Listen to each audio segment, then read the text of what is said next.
Hello, Houston. How do you read now? All right, Roger 10 is Houston, reading you loud and clear on the voice now, and a clear TV signal, over. Okay, the moon and the Earth are the same relative size to us now. The planet Jupiter is easily visible, about five diameters from the moon. We can see stars within 6 diameters of the moon. Anything within that is washed out.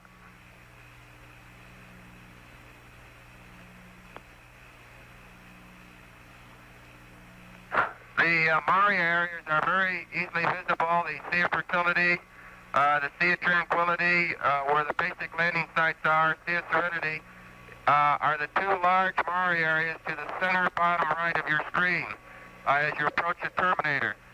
I don't know whether you heard me the first time, but the moon effectively to us is upside down. The North Pole is at the bottom, the South Pole at the top. The east is the most rounded area to the left, and the west goes towards the terminator. We're actually pointing into heavens towards the southern stars. Houston, roger.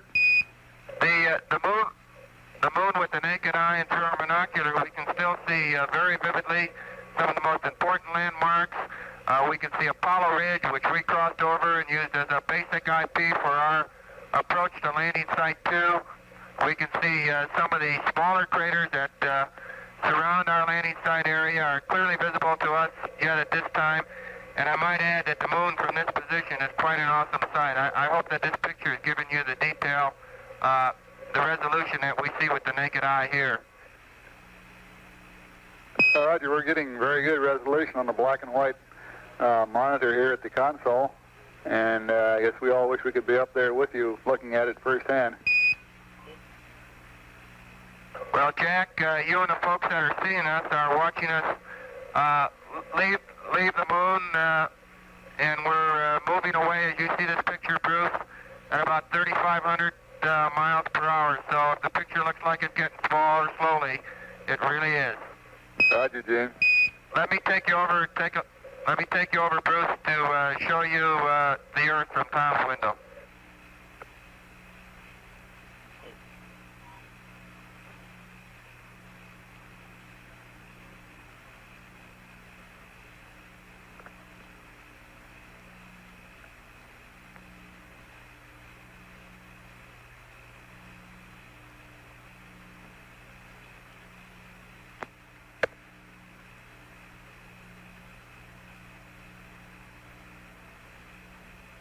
At this time, you should have the Earth coming through on your set down in Houston, over. Roger, we've got it. Okay, Houston, Apollo 10, we're looking at the Earth out our left window. We're now approximately 168,000 miles on our return journey to the Earth, and again, relative to the Earth, we're traveling approximately 3,500 miles an hour. As you can see the Earth there, actually it's upside down with the white cap is the North Pole. And since most of you watch your TV sets can't turn upside down very easily, what I'm going to do is turn this camera over upside down since it's no trouble for us. See if that will work.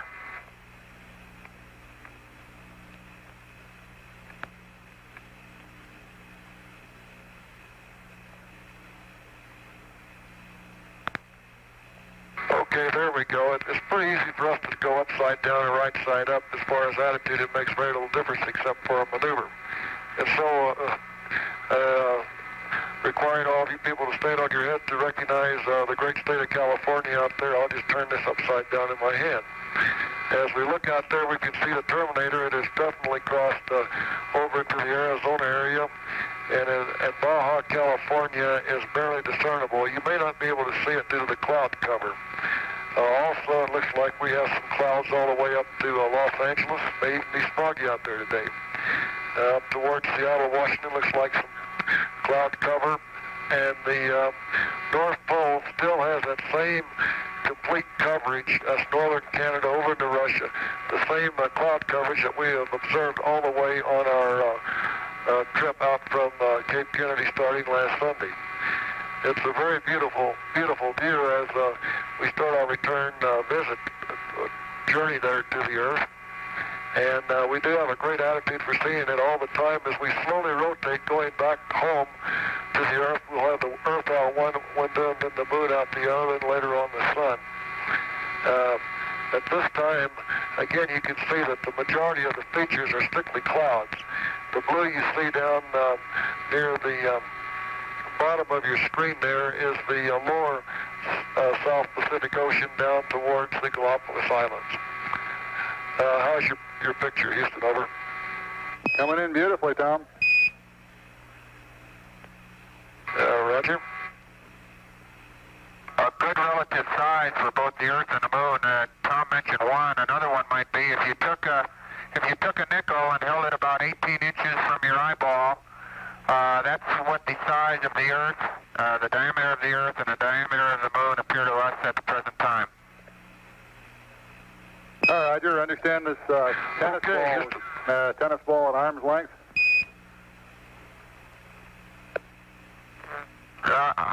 It's more like a nickel at arm's length for the average eyeball. Roger. The tennis ball is good size, just looking at it at a distance, but in a correlation it would be to that. And Houston, how's the color coming through? Mostly whitish clouds to the right of the set, and a darkish brown in there towards the California coast, and the blue down in the South Pacific. Over. Roger. The color is coming in here with high fidelity. Sounds great. Okay, Houston, we're going to take you inside the cockpit for just a couple of minutes here. Over. Roger.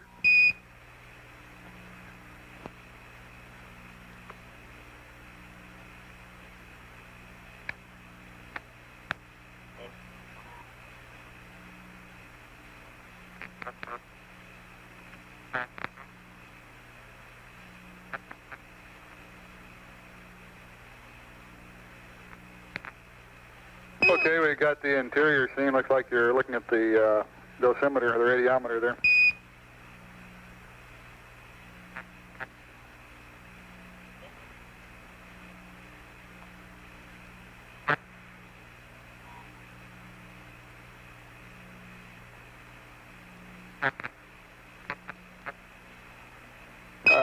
This is Houston. We're not getting very much illumination. Is that John at the nav base? Roger.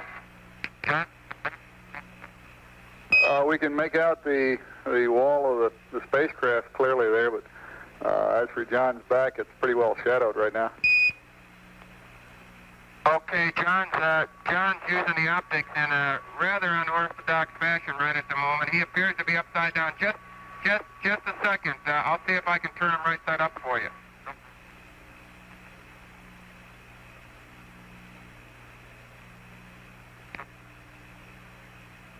Okay, now we have John right side up, but the spacecraft is upside down.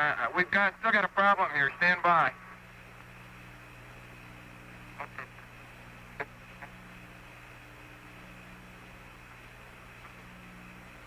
I guess we'll just have to accept the spacecraft right side up and John upside down. Here he comes.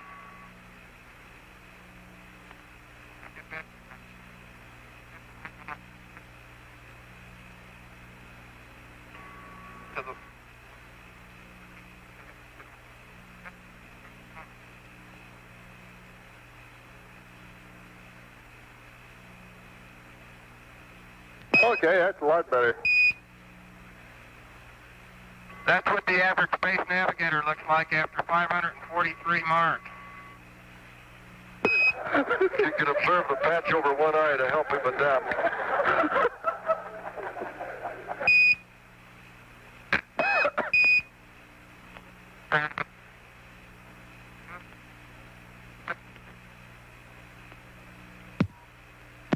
Roger, you really got us all broken up here down in the motor.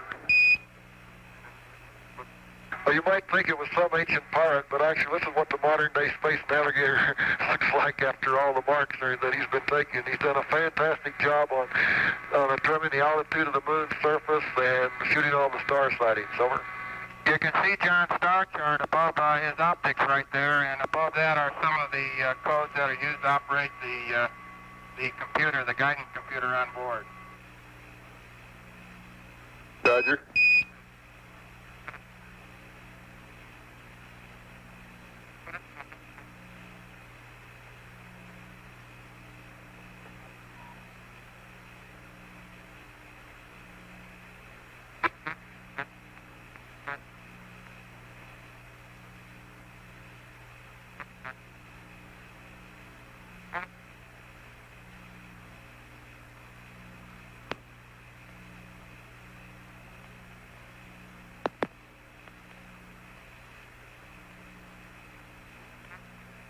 Okay, this is what happens to the optics in zero gravity.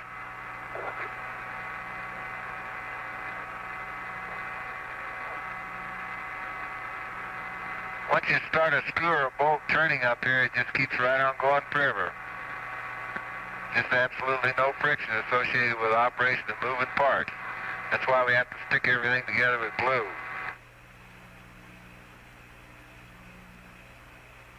And since they've been rotating like this, I've lost both of them at least once. And you don't think it's hard for a one-eyed guy to find something like this when it's running around the cockpit. You're not with it.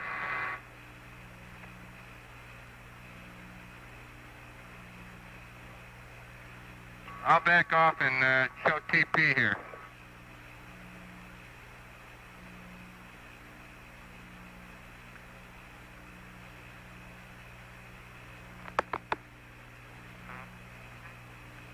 Okay, we've got Tom on the screen now.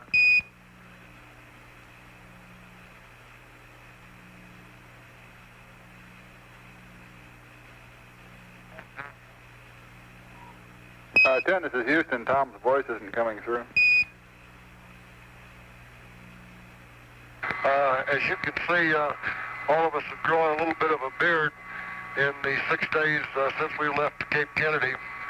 It's been a fantastic voyage out here, and it's certainly been a sight, and we hope we've been able to share a part of it with you by sending back some pictures. Roger, and they've been some very impressive pictures, too.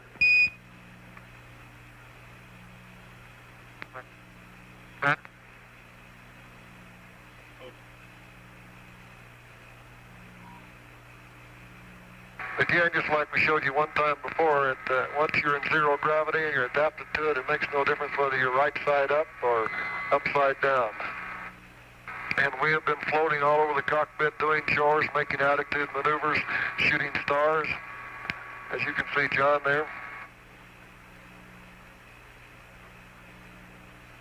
And we feel in really great health. In fact, we felt great ever since we climbed aboard the Saturn V rocket on Sunday. And we're certainly looking forward to return to the Earth, and I think we'll be about as healthy when we return as when we left. Over. Roger. Here you see a pair of our scissors that we opened the food with, just slowly floating.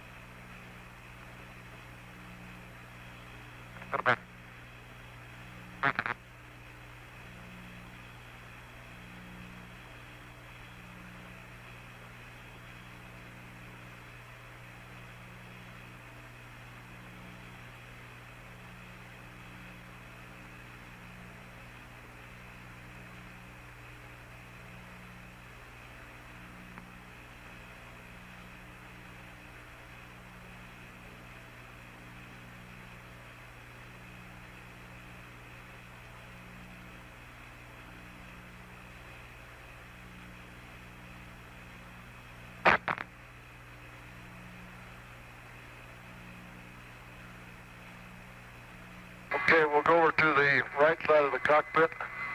And here's Gene Cernan. Right now, Gene and John are vying for the basic contest of who's growing the best mustache. For Jack Smith's sake, this is how we take targets of opportunity.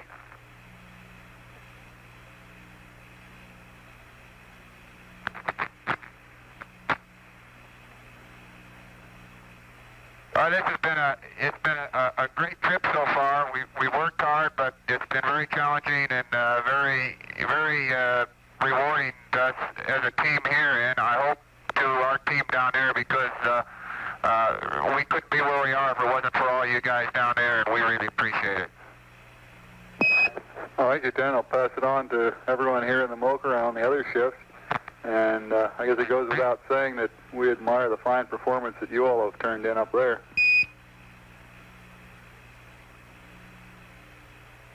Thank you, Bruce. It's really been great. That pass down to the lunar surface at 50,000 feet in the rendezvous, and then shooting the top part of Snoopy around the sun, and all the landmark tracking and viewing the moon as we saw it, and also that climb out this morning as we left the moon. That's something you just won't ever forget.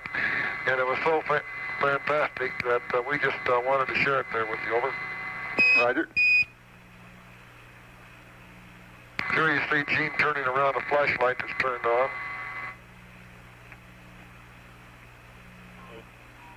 Now, one thing we use in the spacecraft, because we do have the problem of zero-G, is some material called Velcro, and here you'll see Gene putting a light on one of the knobs. And John is also putting a pencil there. In fact, with just one small piece, he can hold this whole camera that we have. It's only less than 1 inch square, but yet it has the cohesive force to hold the desired object to the surface.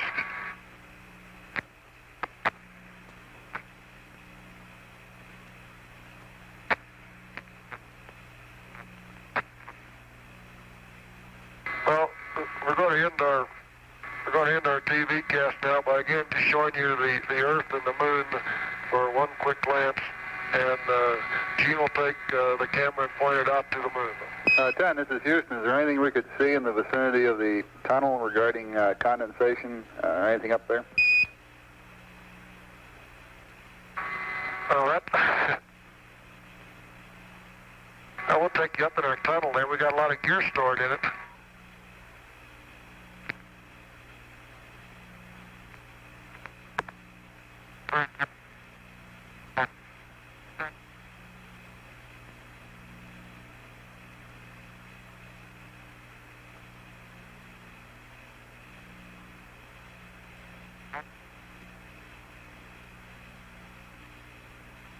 Looks like Snoopy up there to me.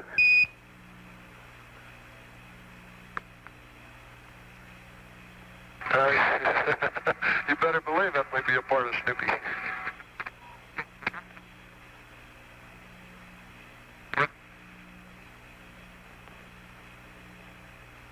Okay, you're looking at the edge of the hatch. There's the hatch handle right there. The basic mechanism of the hatch handle mechanism that opens. Now, if you can see it, there's condensation all over there. It's all wet, and right up there under the tunnel vent lights around the seal is drops of water condensing out.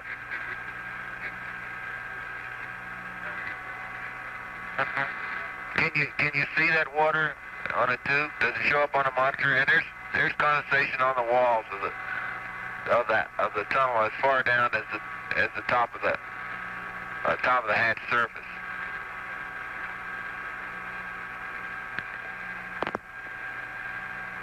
But there's very little electrical wiring in the tunnel, so we're not really worried about that. Roger, we can't make out much in the way of water. We can see a little bit of glistening occasionally. That's about the size of it. That's it.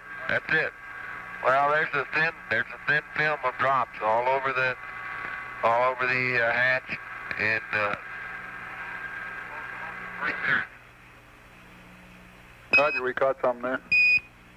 Can you see that?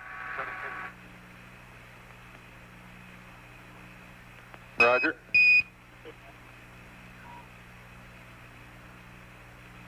That's the same type of film that's all over the hatch and the tunnel walls. So a lot on the hatch, on a pressure equalization valve. Look at it right there. Roger. Bright shiny spots are water. And like I said before this morning, it's 20 degrees cooler in the tunnel. Very nice up there.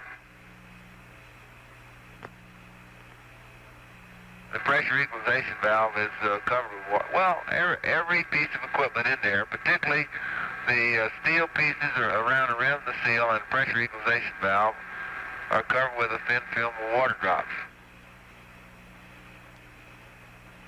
And you can see some even on the hatch mechanism.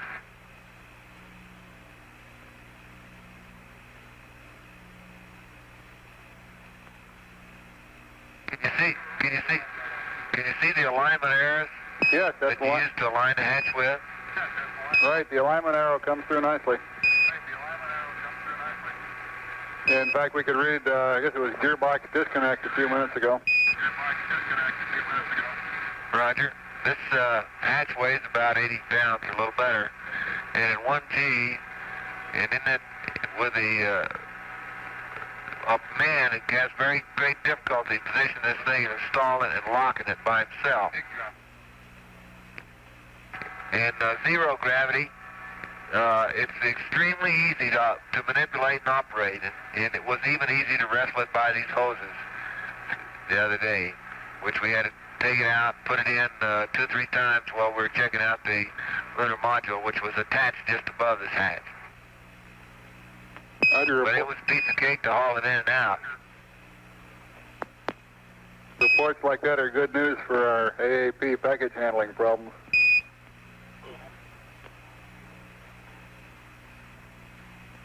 I didn't see it. I didn't say it'd be easy for AAP, Bruce.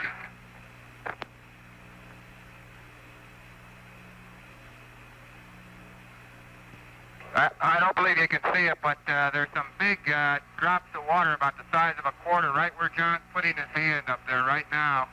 Right opposite that tunnel light and opposite the end of the hatch handle.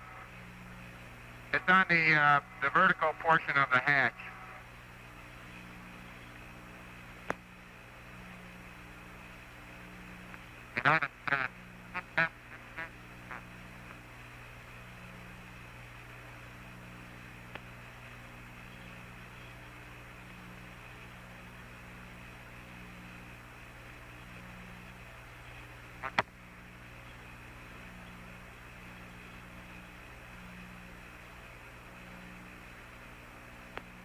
Right now, John has one of our absorbent towels and is mopping up the water around in that area on the hatch handle.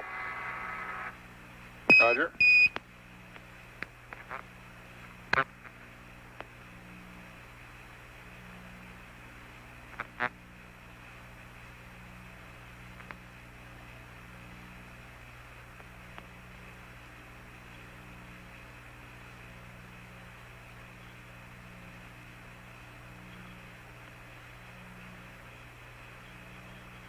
Okay, we're getting an outside view again. Roger, as a matter of fact, I was just up in the tunnel feeling of that. That stuff on the outer hatch seal is not water, it's ice. Roger, ice.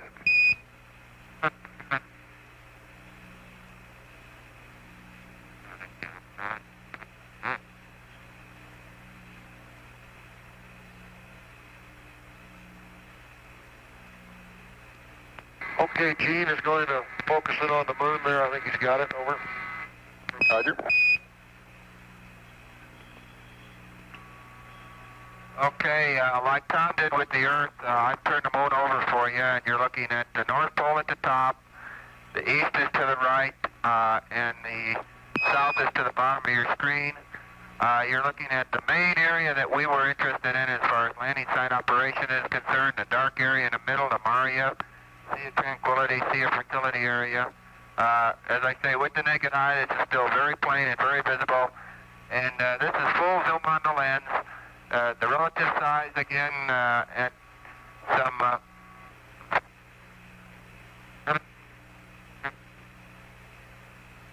about 40,000 miles away, both the Earth, from the moon, about 45,000 miles away. Looks like about fills up the size of about a nickel at about 18 inches. So with that, we'll leave you Apollo 10 from Tom, John, and Gene saying we're proud to be here. We're proud to represent so many people back there. It's been a pleasure. It's been hard work, but it's been a tremendous challenge, and we're looking forward to completing a successful landing, and thank you all again.